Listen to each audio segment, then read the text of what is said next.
हरे कृष्णा। तो हम भगवत गीता अध्याय 2 गीता का सार इसके 41वें श्लोक को पढ़ रहे हैं। आज उस पर हमारा पहला दिन है। बहुत सुंदर श्लोक है। ये हमको दृढ़ प्रतिज्ञ होने के लिए कहता है। राइट, भक्ति के मार्ग में जो व्यक्ति रहता है उसको दृढ़ प्रतिज्ञ होना चाहिए। तो ये आपको बहुत मोटिवेट करेगा। चलिए इसको पढ़ते हैं। पहले कौन करेगा? टिम्पल जी आप कीजिए, आप 2-3 दिन से नहीं आए हो ना। हाँ जी।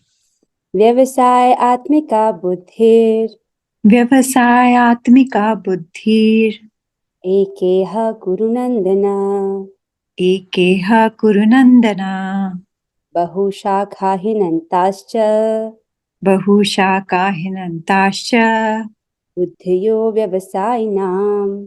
बुद्धियो व्यवसायिनाम्। बहुत सुंदर डिम्पल जी, वेरी गुड। और कौन करेगा? आभा जी। व्यवसाय आत्मिका बुद्धिर व्यवसायात्मिका बुद्धिर् एकेह कुरु नंदन एकेहा कुरु नन्दन बहुशाखा हिनन्ताश्च बहुशाखा हिनन्ताश्च बुद्धयो व्यवसायिनाम्। बुद्धियो व्यवसायिनाम्। बहुत सुंदर आभा जी। हम अब आगे बढ़ते हैं। आज हमको थोड़ा जल्दी करनी है क्लास। भगवान इस श्लोक में बता रहे हैं, जो इस मार्ग पर चलते हैं वे प्रयोजन में दृढ़ रहते हैं। भगवान क्या कह रहे हैं? जो इस मार्ग पर चलते हैं वे प्रयोजन में दृढ़ रहते हैं और उनका लक्ष्य भी एक होता है। हे कुरुनंदन, जो दृढ़ प्रतिज्ञ नहीं है उनकी बुद्धि अनेक शाखाओं में विभक्त रहती है। राइट, जो किस मार्ग पर चलते हैं जिसके बारे में उन्होंने पिछले श्लोक में कहा था।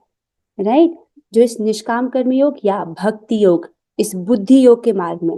और बुद्धि योग क्या है? वास्तव में भक्ति योगी है। हमने प्रभुपाद जी की टीका से पढ़ा था। तो जो भक्ति योग के मार्ग में चलते हैं वो कैसे रहते हैं? दृढ़ प्रतिज्ञ, और उनका लक्ष्य भी एक रहता है। और जो दृढ़ प्रतिज्ञ नहीं है उनका क्या है? उनकी बुद्धि अनेक शाखाओं में बटी हुई रहती है। राइट, भक्तों का एक ही लक्ष्य है, कृष्ण प्रेम प्राप्त करना। लेकिन जो लोग माया में है उनके पास हजार गोल्स हैं। राइट, उनकी बुद्धि हर जगह बटी रहती है। बहुत सुंदर श्लोक है ये, इसको समझिए आप। कमिंग बैक हियर, इसमें क्या कह रहे हैं भगवान? व्यवसाय आत्मिका बुद्धि। व्यवसाय का एक अर्थ बिजनेस भी होता है। Right, let's talk about business. Right, तो जो जिसने अपनी व्यवसाय आत्मिका और बुद्धि को एक कर लिया है, एकेह कुरु नंदना, तो इसका अर्थ बताया जा रहा है कि वो कृष्ण भावनामृत में स्थिर है। बहुशाखा, बहुशाखा अर्थात बहुत सारी शाखाएं। बहुशाखा हिनन्ताश्च, अनंत अर्थात असीम। असीम इच्छाएं हो जाती है उनकी बुद्धि। बुद्धियो व्यवसायिनाम, और उनकी जो बुद्धि है वो बढ़ जाती है। किनकी बुद्धि? जो कृष्ण भावनामृत में नहीं है उनकी बुद्धि। नहीं, आगे बढ़ते हैं। अब इसको समझिए, श्लोक को थोड़ा सा गहराई में समझिए इसको। देखिए, अगर मैं टाइमलाइन ड्रॉ करूं, राइट, अभी हम इस टाइमलाइन में हैं और टाइम जो है वो आगे बढ़ता जा रहा है, बढ़ता जा रहा है, बढ़ता जा रहा है। 1 मिनट। और हाँ, मृत्यु कभी भी आ सकती है। ये कभी भी श्योर नहीं है कि मृत्यु बाद में ही आएगी। Right, this is not sure कि मृत्यु बुढ़ापे के बाद आएगी। मृत्यु कभी भी आ सकती है। राइट, हमने सुना है कि 85 के बाद भी कोई किसी की मृत्यु होती है। ऐसा भी सुना है कि 22 में भी कोई किसी ने शरीर त्याग दिया, या छोटे बच्चे की आयु में भी किसी ने शरीर त्याग दिया। ये सब सुनने को मिलता है कि नहीं? तो मृत्यु कभी भी आ सकती है। Right, this is our situation कि टाइम तो बस निकला जा रहा है and we have to make a choice. हमको चूज करना है। क्या चूज करना है? अपने पास सिर्फ 2 चॉइसेस हैं। राइट, या तो हम माया की सेवा कर सकते हैं या कृष्ण की सेवा कर सकते हैं। 2 ही चॉइसेस है। हर क्षण हमारे पास ये 2 चॉइसेस है, या तो माया की सेवा करें या कृष्ण की सेवा करें। देखिए, अगर हम माया की सेवा करते हैं तो माया भी हमको फल देती है। क्या फल देती है?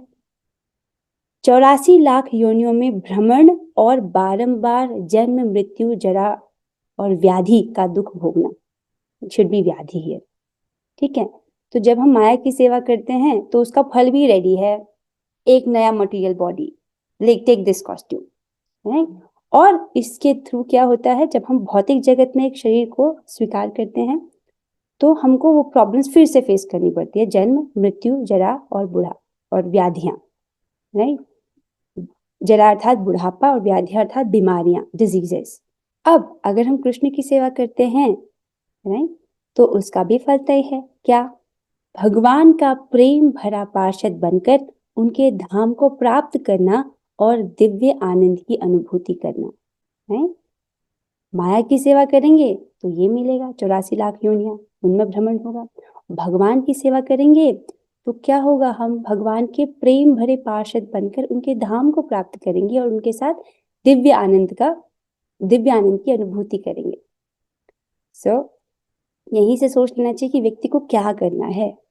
ओके, ना इसको और डिटेल में समझिए। जैसे हम अर्जुन की प्रॉब्लम को समझ रहे थे ना, अब हमारे लिए समझिए इसको।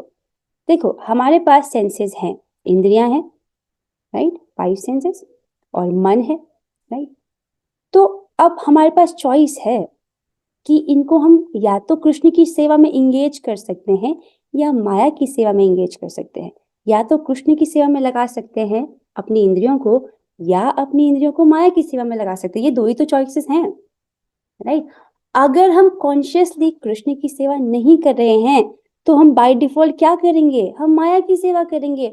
अगर आप कॉन्शियसली एफर्ट देके गीता की क्लास में नहीं आओगे तो आप क्या करोगे? माया की सेवा करोगे बाय डिफॉल्ट, राइट। अगर आप कॉन्शियसली ये चूज करके जब नहीं कर रहे हैं तो क्या करेंगे? उस समय आप कुछ और फालतू काम करेंगे, जो कि क्या होगा? फिर से माया की सेवा।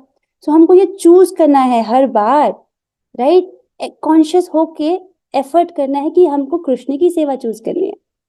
अच्छा, देखो अब क्या है?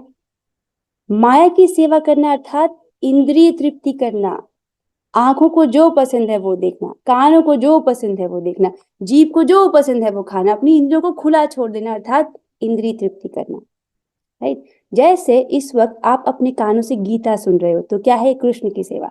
लेकिन आप अपने कानों को कुछ और भी तो देख सकते थे, यूट्यूब पर तो इतनी सारी वीडियोस हैं, राइट। लेकिन आपने कॉन्शियस चॉइस किया है कि आप नहीं, भगवत गीता पढ़ेंगे, सो यू आर हियर। अब कृष्ण की सेवा करने का क्या अर्थ है? इंद्रिय संयम करना और भक्ति करना। मैं देख रही हूँ कि भक्तों में इंद्रिय संयम तो है। अगर आपके पास इंद्रिय संयम अर्थात सेंस कंट्रोल नहीं होता तो आप गीता क्लास में कैसे आते? इतना कंट्रोल तो आप कर ही पा रहे हो कि आप गीता क्लास में आओ, इजंट इट, राइट। तो कृष्ण की सेवा करने का अर्थ है इंद्रिय संयम करना और भक्ति करना, राइट। अगर हम केवल भक्ति कर रहे हैं, इंद्रिय संयम नहीं कर रहे हैं, तो भी समय लगेगा, बहुत समय लगेगा, राइट। जैसे कि अगर आपने एक बाल्टी में पानी भरना है और बाल्टी में छेद है तो सारा का सारा लीक हो जाएगा ना, इजंट इट। तो छेद बंद होने चाहिए, विच मीन्स इंद्रियां कंट्रोल, ओके। और इंद्रियों को कंट्रोल करने का सबसे आसान तरीका है उनको कृष्ण की सेवा में इंगेज करना, ओके। अब इससे क्या होता है, इसके परिणाम भी जान लीजिए। अगर व्यक्ति इंद्रिय तृप्ति करता है, राइट, तो क्या होता है उसका परिणाम भी जान लीजिए।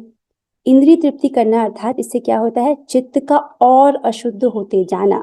जब हम कोई भौतिक भोग करते हैं उससे हमारा चित्त है वो और धूमिल होता है, हमारी कॉन्शियसनेस और इम्प्योर हो जाती है, राइट। हमारी बुद्धि के सामने और मोह धुंध छा जाता है और हम सही और गलत नहीं डिसाइड कर पाते उस मोह के कारण, राइट। जब चित्त अशुद्ध हो जाता है अर्थात भौतिक वासनाएं और बढ़ जाती हैं, समझ रहे? सो जो कि हमारे लिए बुरा है। क्यों? अगर वासनाएं रह गई तो क्या है? अगला भौतिक जन्म निश्चित है, ये सिद्धांत है। अगर वासना रह गई, यदि वासना रह गई तो अगला जन्म निश्चित है। और जन्म अर्थात फिर से वही प्रॉब्लम, आपको फिर से अगर अगर ह्यूमन का जन्म मिला है तो फिर से स्कूल जाना पड़ेगा, फिर से सारी चीजें ABCD सीखो, दिस लाइक कौन जाएगा? This is like lot of problem. अच्छा, अगर ऊपर कर रहे हैं तो जैसे जैसे हम इंद्रिय संयम कर रहे हैं और भक्ति कर रहे हैं ऊपर, राइट, ऊपर वाले ऑप्शन में, तो क्या होगा? क्रमशः चित्त का शुद्ध होना, हमारा जो चित्त है वो क्रमशः और प्योर और प्योर और प्योर होते जाएगा। और क्या होगा? उतनी मात्रा में दिव्य रसों का आस्वादन करना। जितना जितना आपका चित्त प्योर होगा आपको उतना उतना और अधिक आनंद आएगा, राइट। क्योंकि जितना ज्यादा शुद्ध चित्त उतना ज्यादा जीवात्मा को सुख अनुभव होता है। जितना ज्यादा धूमिल चित्त, जितना ज्यादा अपवित्र चित्त है उसको उतना ही कम सुख अनुभव होता है, ठीक है। अब क्या होगा फिर उसके बाद? माया में तो हमको एक नया भौतिक शरीर मिलता है, लेकिन ऊपर के पथ में क्या होगा? यहाँ पे देखो कितना अच्छा, दो बच्चे कृष्ण के साथ खेल रहे हैं। भगवान का प्रेम भरा पार्षद बनकर उनके धाम को प्राप्त करना, और वो भगवान का प्रेम भरा पार्षद बनकर उनके धाम को प्राप्त करता है और दिव्य आनंद का आस्वादन करता है। जो दिव्य आनंद है वो हम अपनी भौतिक इंद्रियों से आस्वादन नहीं कर सकते उसका, राइट? जैसे पीलिया का मरीज है, उसको गन्ने का मीठा रस भी कड़वा लगता है, राइट? तो वो उस वक्त आस्वादन नहीं कर पाता, असमर्थ है उसकी इंद्रियां उस मीठे गन्ने के रस का आस्वादन करने में। उसी प्रकार जो भौतिक दूषित इंद्रियां हैं वो असमर्थ हैं दिव्य रसों का आस्वादन करने के लिए। इसलिए हमको पहले उनको शुद्ध पवित्र करना है। कैसे करना है? श्रवण कीर्तन के माध्यम से भक्ति करना, राइट? भक्ति करने में नवदा भक्ति आ जाती है, श्रवण कीर्तन स्मरण, जिसमें से ये श्रवण कीर्तन स्मरण पाठ सेवन अर्चन ऐसे करके जो 9 चीजें हैं, उनमें से श्रवण कीर्तन और स्मरण को प्रमुख बोला गया है। और सबसे पहले तो हमको प्रचुर मात्रा में श्रवण करना है, राइट? जैसे आप स्कूल में जाते हो तो स्कूल में फर्स्ट क्लास से लेके 12th क्लास तक कितना सुनता है बच्चा, क्लास जाता है रोज सिंसियरली, तब जाके तो वो कुछ सीख पाता है। तो प्रचुर मात्रा में उसने श्रवण किया कि नहीं किया? आध्यात्मिक विद्या में भी यही है कि आपको पहले सुनना पड़ता है बहुत, श्रवण कीर्तन। अच्छा, और फिर कीर्तन अर्थात अपनी वाणी से भगवान की सेवा करना, राइट? अपनी जीभ को भगवान की सेवा में लगाना, जैसे हरे कृष्ण महामंत्र का जप करना। ओके, तो द चॉइस इज योर्स। अब आपको चूज करना है कि आपको अपनी इंद्रियों को कहाँ लगाना है, आपको क्या रिजल्ट चाहिए। This is your choice, right? मुझे पता है आप बहुत बुद्धिमान व्यक्ति हैं, यहाँ पे तो आपको कोई इंटरेस्ट नहीं आ रहा होगा, राइट? हम सभी कृष्ण के साथ जाना चाहते हैं उनके धाम में, इजंट इट, राइट? कोई और, किसी की कोई और इच्छा भी हो है तो बता सकते हो आप मुझे, राइट? तो इसका मतलब है कि हमको कृष्ण की सेवा में अपनी इंद्रियों को इंगेज रखना है। जैसे इस वक्त आपने अपने आप को इंगेज रखा है भगवान की सेवा में, क्योंकि भगवत गीता और भगवान ये तो एक ही हैं, राइट? जैसे भगवान का नाम और भगवान एक ही है, नहीं? भगवान के नाम और भगवान में कोई अंतर नहीं है। सो अब जब हम इस रास्ते पर चल रहे हैं ना, तो हमको दृढ़ प्रतिज्ञ होना पड़ेगा, लाइक स्ट्रॉन्ग डिटर्मिनेशन। जैसे एकादशी के दिन अगर आपको भूख भी लग रही है, राइट, आपका पराठे खाने का मन भी कर रहा है, तो भी आप जानते हैं ना कि उस दिन अन्न नहीं खाना है, अन्न में उस दिन पाप होता है। तो भूख लगती भी है तो फिर आप फल खा लेते हो, दूध पी लेते हो, लेकिन वो नहीं खाते हो क्योंकि आप अपनी बुद्धि से डिसाइड करते हो कि आज के दिन मेरे लिए अन्न खाना बहुत नुकसानदायक है, राइट? मतलब ये तो भक्तों को पता होगा कि अगर आपने पूरी भक्ति की, लेकिन अगर आपने एकादशी के दिन अन्न खा लिया, तो अगर आपका टिकट भी कंफर्म हो गया था कि आप जाने वाले थे, राइट, वो कैंसिल हो सकता है, राइट? इसलिए हमको, इसलिए भक्त बहुत कॉन्शियस रहते हैं इस विषय में। तो उस दिन भले आपको भूख लग भी रही हो, लेकिन आप अपनी बुद्धि का प्रयोग करते हो, राइट? इंद्रिय संयम जब हम करते हैं ना, तब माया प्रलोभन देती है, आपको ललचाती है, अलग अलग प्रकार के लॉलीपॉप देती है। जैसे, अरे यार उस रेस्टोरेंट के खाने के बारे में क्या ख्याल है, पिछले महीने हम गए थे ना, पर वहां तो प्याज लहसुन होता है ना खाने में, क्या चलता है, इतना तो चलता है ना कभी कभी, यू नो ऐसे देती है माया प्रलोभन। और तब आपको अपने आप को याद दिलाना, नहीं, दृढ़ प्रतिज्ञ, राइट, मैंने यहाँ पर मैं दृढ़ प्रतिज्ञ हूँ कि मुझे अपनी इंद्रियों को भगवान की सेवा में लगाना है। और इसका सोल्यूशन बहुत आसान है कि कुकिंग सीख लो। मैं अपने अनुभव से कह रही हूँ, अगर आपको खाना बनाना आता है, राइट, तब तो आपको भक्ति में आनंद ही आनंद। वैसे तो भक्ति में आनंद है ही, लेकिन शुरुआत में भक्तों को प्रॉब्लम क्या होती है, वो प्याज लहसुन छोड़ना, राइट, बाहर का खाना खाना छोड़ना, राइट? अगर आप खुद स्वादिष्ट खाना बना सकते हो तो क्या दिक्कत है, कभी भी बनाओ, राइट? और भोग लगा कर ही पाओ। I hope this is very clear ना। अच्छा, कौन ऐसा व्यक्ति है जो माया की सेवा करना चाहता है? हाँ, जस्ट हाथ खड़ा कर दो। कोई नहीं, अच्छा ठीक है। कौन है जो कृष्ण की सेवा करना चाहता है? हाथ खड़ा कर दो। वेरी गुड, मैं सबको देख रही हूँ, गुड, मैं भी देख रही हूँ और भगवान भी देख रहे हैं, right? This is very good, भगवान आपकी इच्छा को रजिस्टर कर रहे हैं, वेरी नाइस। ओके, अच्छा, let's talk about worst case, कि मान लिया जाए आप इस पथ पर चल रहे हो, और वर्स्ट केस भी डिस्कस कर सकते हैं कि सबसे बुरा क्या हो सकता है, ठीक है, आपने डिसाइड किया कि आप यहाँ जा रहे हो, राइट, सबने यहीं पे के लिए हाथ खड़ा किया था ऊपर वाले के लिए। वर्स्ट केस होगा कि हम अपना इंद्रिय संयम कर रहे थे लेकिन हम प्रलोभन में फंस गए, राइट, माया ने हमको लालच दिया और हम गिर गए, राइट, तो क्या होगा, राइट। इसको हमने पिछले श्लोक में पढ़ा था, आई थिंक 2.39 में पढ़ा था। क्या पढ़ा था, जिसमें प्रभुपाद जी को समझा रहे थे कि यदि कोई व्यक्ति भक्ति करता भी है, राइट, और अगर वो गिर भी जाता है तो भी उसकी कोई हानि नहीं होती है, राइट। और उसमें उसी टीका में प्रभुपाद जी बताते हैं कि कम से कम इतना तो निश्चित है, दिस इज श्योर, क्या है श्योर, कि अगले जन्म में वह किसी सुसंस्कृत ब्राह्मण परिवार में या धनी मानी कुल में मनुष्य का शरीर प्राप्त हो सकेगा, राइट। इतना तो श्योर है कि अगर आप भक्ति करते करते गिर भी गए अर्थात माया के प्रलोभन में फंस भी गए तो आपका जो जन्म होगा मनुष्य मतलब मनुष्य शरीर मिलेगा और किसी सुसंस्कृत ब्राह्मण परिवार में या धनी मानी कुल में, राइट। तो आपको पैसे के लिए बहुत सारा काम नहीं करना पड़ेगा। सो जिससे क्या होगा, उसे भविष्य में ऊपर उठने का अवसर प्राप्त हो सकेगा, तो फिर से उठेगा क्योंकि उसका भक्ति का संस्कार है इस जन्म का, और भक्ति का संस्कार माया नष्ट नहीं कर सकती है, राइट। जैसे जब आप गीता पढ़ रहे हो रोज इस प्रकार से, तो आपका एक इस प्रकार का संस्कार बन रहा है जिसको माया कभी नष्ट नहीं कर सकती, राइट। तो क्योंकि उसने अपने पूर्व जन्म में भक्ति की है तो उसको वापस प्रोत्साहित करेगा उस दिशा में आगे बढ़ने के लिए, वो फिर से प्रयास करेगा, राइट, फिर प्रयास करेगा और इस प्रकार से फिर वो भगवान को प्राप्त करेगा। ठीक है, इज दिस क्लियर? तो even the worst case is not worse, no, भक्त के लिए तो अच्छा ही है। और इधर क्या होगा, इधर बेचारा वो ट्रैप हो जाता है, अपनी इच्छाओं में ही फंस जाता है, राइट। आगे चलते हैं। हाँ, जैसे मैंने यहाँ पर डिस्कस किया था ना कि हम भगवान के प्रेम भरे पार्षद बनकर उनके धाम को प्राप्त करेंगे, तो हम सभी का इनमें से एक रस है भगवान के साथ। ऐसा नहीं कि भगवान कोई दूर के व्यक्ति है, नहीं, भगवान हमारे घनिष्ठ संबंधी हैं, उनके साथ हमारा घनिष्ठ आत्मीय संबंध है, वे हमारे अपने हैं, राइट। जितने अपने हमारे इस जन्म की मम्मी पापा नहीं है उससे भी ज्यादा।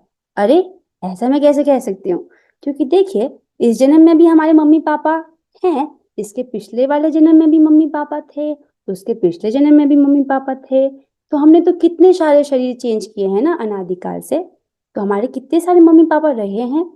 लेकिन भगवान श्री कृष्ण वो तो हमारे साथ उनके साथ तो जन्म जन्मों का रिश्ता है, राइट। आत्मा तो भगवान का ही अंश है। तो देखिए ये इन 5 रसों में भक्त तथा भगवान के मध्य 5 प्रकार का संबंध हो सकता है। तो हमारा इनमें से एक संबंध है भगवान के साथ, राइट, हम में से हर एक का, ओके। जैसे कोई शांत रस में भगवान का भक्त हो सकता है, कोई निष्क्रिय अवस्था में भगवान का भक्त हो सकता है, ठीक है, जैसे वृंदावन के पेड़ पौधे, राइट। और दास्य रस अर्थात कोई सक्रिय अवस्था में भक्त हो सकता है, भगवान का दास भाव से उनकी सेवा करता है, जैसे हनुमान जी, ओके। फिर जैसे साख्य रस अर्थात भगवान को अपना मित्र माना, भगवान को अपना दोस्त माना, जैसे अर्जुन के दोस्त हैं भगवान श्री कृष्ण, राइट। तो कोई सखा रूप में भक्त हो सकता है, ओके। और या वात्सल्य रस कोई माता पिता के रूप में भक्त हो सकता है, जैसे यशोदा मैया और नंद बाबा। वो ये नहीं देखते कि कृष्ण भगवान है, वो यही देखते कि ये तो मेरा प्यारा सा पुत्र है, बस। और वो मैया सोचती कि अगर मैं इसको नहीं खिलाऊंगी तो ये भूखा रह जाएगा, जबकि भगवान पूरे जगत का पालन करने वाले हैं। और फिर 5वां है माधुर्य रस अर्थात कोई दंपति प्रेमी के रूप में भक्त हो सकता है, कोई भगवान श्री कृष्ण को अपना पति और प्रियतम के रूप में उनकी उपासना कर सकता है, उनका भक्त हो सकता है, ठीक है। सो ये है वो 5 रस। तो हम में से हर एक का भगवान के साथ इनमें से कोई ना कोई रस जरूर है। तो जब हम भगवान के साथ उनके धाम को प्राप्त करते हैं, इनमें से कोई एक होगा, isn't it? Right? और वैसे जरूरी नहीं कि वहीं जाकर पता चले ना, जब हम इस जन्म में ही भक्ति करते रहते हैं, राइट, भक्ति करते करते करते जब हम पहुंच जाते हैं भाव के स्तर पर, तब हमको हमारा स्वरूप पता चल जाता है कि हम भगवान के साथ कौन से रस में हैं। क्या हम उनके माधुरी रस में उनके साथ हैं, या क्या कृष्ण हमारे दोस्त हैं, या कृष्ण के साथ हम वात्सल्य रस में हैं, या हम कृष्ण के दास्य रस में उनके साथ हैं या शांत रस में, ये हमको भाव स्तर पर पता चल जाता है। ठीक है, तो अब यहाँ पर अब let's come to this one. तो याद रखे हमको दृढ़ प्रतिज्ञ होना है, नो मैटर जो भी माया प्रलोभन दे, अपना पूरा जोर लगाना है। ओके, मैं बताती हूँ एक ट्रिक। माया जब भी हमको प्रलोभन देती है वो कहती है कि चलो अभी कर लो, ये तुम जब ना बाद में करना, ये मेरा वाला काम अभी कर लो, मैंने तुमको मना थोड़ी किया है, अभी ये काम कर लो, बाद में जब कर लेंगे, बाद में रिकॉर्डिंग देख लेंगे क्या चाहते हैं, राइट। तो माया क्या करती है कि तुम मेरा काम अभी कर लो, इसको हम बाद में देखेंगे। तो जब माया आपको प्रलोभन देती है तो बोलो ठीक है, पहले मेरा ये जप हो जाए उसके बाद, ठीक है मैं मना नहीं कर रहा हूँ, ये वाला काम पहले उसके बाद, ऐसे टाल दो फॉर जब बाद में करेंगे। अच्छा वो रेस्टोरेंट ठीक है आज नहीं जाते, कल देखेंगे, आज पहले मैं ये जो मेरा नाम जप है वो कर लूं, गीता पढ़ लूं, फिर कल कल, ऐसे करके एक दिन के लिए तो आप अपने आप को संकल्पित कर ही सकते हो। एक दिन उस प्रकार से आप जीत पाओगे इसको, प्रयास कीजिएगा। अच्छा ना, जब हम दृढ़ संकल्पित हो ही गए हैं, जब हमने दृढ़ प्रतिज्ञा कर ही लिया कि कृष्ण की प्राप्ति करनी है, तो अब देख लेते हैं कि कौन कौन से स्टेजेस आएंगे रास्ते में। ओके, तो ये सीढ़ियां हैं, जब हम भगवान को प्राप्त करने जाते हैं तो ये 9 स्टेशंस हैं जिसके थ्रू हमको होकर जाना है। ओके, क्विकली मैं एक बार बता देती हूँ। सबसे पहले है श्रद्धा, सबसे पहला है श्रद्धा, अर्थात जिसको ये विश्वास है कि भगवत गीता में जो बोला है वो भगवान श्री कृष्ण ने बोला है और उसका एक एक शब्द सत्य है, राइट। अर्थात शास्त्र के जो भक्ति प्रवर्तक शास्त्र हैं उनके वचनों में विश्वास होना, राइट। अब देखिए जिस चीज में विश्वास नहीं है उसको व्यक्ति करेगा ही नहीं। और जो आसुरी प्रवृत्ति के लोग हैं, देखो भगवत गीता उनके लिए भी अवेलेबल है लेकिन उनके पास श्रद्धा ही नहीं है, उनको लगता है अरे तो वो लोग यहीं रह जाएंगे। जैसे एक दवाई है, अगर आप उसके बारे में अनश्योर हो कि ये काम करेगी कि नहीं करेगी तो आप क्यों खाओगे, राइट। और भक्त के पास श्रद्धा का धन होता है और जैसे जैसे वो भक्ति करता है तो भगवान उसकी श्रद्धा को पोषित करते हैं, राइट। तो वो अपने अनुभवों से भी जानते हैं कि ये सही है, ये सही है, ये सही है, मैं सही जा रहा हूँ। फिर आता है श्रद्धा के बाद साधु संग, अर्थात भक्तों के संग में आकर वो भक्ति करता है। इससे क्या होता है, भजन क्रिया, उसकी भजन क्रिया प्रारंभ होती है। अब वो रोज जप करने लगा है, रोज गीता सुनने लगा है, और जैसे जैसे साधु संग में उसको बताया जाता है कि देखो आपको भगवान को ऑफर करके ही खाना है, भगवान को प्रणाम करना है, इस प्रकार के इंस्ट्रक्शन को वो स्वीकार करता है, राइट। भक्तों के संग में जाकर उसको पता चलता है कि आखिर करना क्या है। फिर क्या होता है, अनर्थ निवृत्ति, द 4th स्टेज, जब उसकी जो बुरी आदतें हैं वो छूटने लगती हैं। ओके, अनर्थ निवृत्ति के लेवल पर बहुत सारे स्ट्रगल्स होते हैं, माया आपको बहुत प्रलोभन देती है लेकिन आप डटे रहते हो। ओके, उसके बाद आता है निष्ठा का स्तर, अर्थात स्टेडीनेस। अब आप रोज भक्ति करो विदाउट एनी ड्रॉप, रोज जप करना है, रोज गीता पढ़ना है, मतलब फिक्सिडनेस, कृष्ण की सेवा ही करनी है, उसको बोलते हैं निष्ठा, राइट। जब आप इस प्रकार करने लगते हो रोज रोज रोज रोज, उसके बाद आप पहुंच जाते हो 6th लेवल पर, अर्थात रुचि, अर्थात टेस्ट। अब आपको बहुत टेस्ट आने लगा, आपको मजा आता है भक्ति करके, आपको मजा आता है गीता क्लास अटेंड करके, आपको जप करके भी आनंद आने लगा है, आपको हरि कथा सुनने में बहुत आनंद आने लगा है, तो आपको भक्ति के कार्य में जब बहुत टेस्ट आने लगे उसको कहते हैं रुचि। और फिर आता है नेक्स्ट स्टेज, आसक्ति का। आसक्ति अर्थात अब आप कृष्ण से अटैच हो गए हैं, कृष्ण के प्रति आपकी आसक्ति हो गई है। अभी तक आसक्ति किससे थी, जगत से थी, राइट। जगत से थी, अपने शरीर से संबंधित लोगों से थी कि मेरी माँ है, मेरे बाबा है, मेरे बच्चे हैं, उनसे आसक्ति थी। तो जैसे ही भौतिक जगत में कुछ भी डिस्टरबेंस होता था तो वो आपको प्रभावित करता था, लेकिन अब क्योंकि आप भगवान श्री कृष्ण से अटैच्ड हैं, राइट, तो वो चीजें आपको प्रभावित नहीं करती। ओके, फिर आप पहुंच जा, उतनी प्रभावित नहीं करती, राइट। अब भाव के स्टेज पे तो आपको कुछ भी प्रभावित नहीं करता इस भौतिक जगत का। भाव के स्टेज पर आपका क्या स्वरूप है, अर्थात इन 5 रसों में से आप किस रस में भगवान के साथ हो, वो आपको पता चल जाता है और आपको वो प्रेम अनुभव होने लगता है, वो दिव्य प्रेम, वो रसास्वादन। और फिर आता है 9वां स्तर, अर्थात भगवान का प्रेम प्राप्त करना, राइट। भगवान के माधुर्य का, दिव्य माधुर्य का आस्वादन करना। सो इस प्रकार यह है हमारी 9 स्टेजेस वाली जर्नी। एंड कॉन्ग्रेचुलेशंस, आपने इस जर्नी को शुरू किया है और पता है क्या, आप जरूर सक्सेसफुल होंगे, दिस इज गारंटीड, आप जरूर पहुंचेंगे यहाँ तक। क्योंकि भगवान की भी यही इच्छा है, आपकी भी यही इच्छा है। और भगवान क्या है? सत्य संकल्प, अर्थात उन्होंने इच्छा कर ली तो अब तो ऐसा होगा ही। This is very good. अब इसी के साथ हम आज की क्लास को यहीं पर विराम देते हैं। आगे प्रभुपाद जी के तात्पर्य को हम कल पढ़ेंगे। ठीक है, कोई प्रश्न है अभी तक का तो आप वो पूछ सकते हैं। ओके, पूछिए वेगा, आप मुझसे पूछ सकते हो प्रश्न। माता जी, आप एक बार और जो 5 रसों के बारे में बता सकते हैं? हाँ ठीक है, श्योर, लेट्स गो बैक। तो 5 रस क्या होते हैं? पहला है शांत रस, राइट। जैसे वृंदावन के वृक्ष हैं, वृंदावन के लता पता हैं, तो वो डायरेक्टली भगवान की सेवा नहीं करते, वो लोग वो भगवान को अप्रिशिएट करते हैं, राइट। फिर है दास्य रस, अर्थात भगवान के सेवक, जैसे हनुमान जी राम जी की सेवा करते हैं और हनुमान जी जानते कि मैं उनका दास हूँ और उनको उसमें बहुत सुख मिलता है। फिर आता है साख्य रस, अर्थात भगवान को अपना दोस्त मानना, राइट। जैसे अर्जुन कृष्ण के दोस्त हैं, राइट। और वात्सल्य रस, जैसे कि यशोदा मैया कृष्ण की क्या है? मम्मी है। और नंद बाबा वो कृष्ण के पिताजी हैं, राइट। तो यशोदा मैया वात्सल्य रस में कृष्ण के साथ भक्त है, राइट, कृष्ण की भक्त है। और माधुर्य रस, अर्थात जैसे राधा रानी कृष्ण को प्रेम करती हैं, राइट। और वृंदावन की गोपियां और द्वारका की रानियां, राइट, ये सभी माधुरी रस में भगवान के भक्त हैं। Okay, clear? Next nice question. Okay, इसी के साथ हम आज की क्लास को यहीं पर विराम देते हैं। चलिए, now we have come to an end of the class. हम लोग 3 बार हरे कृष्ण महामंत्र बोलेंगे। माइक को आप ऑन कर लीजिए।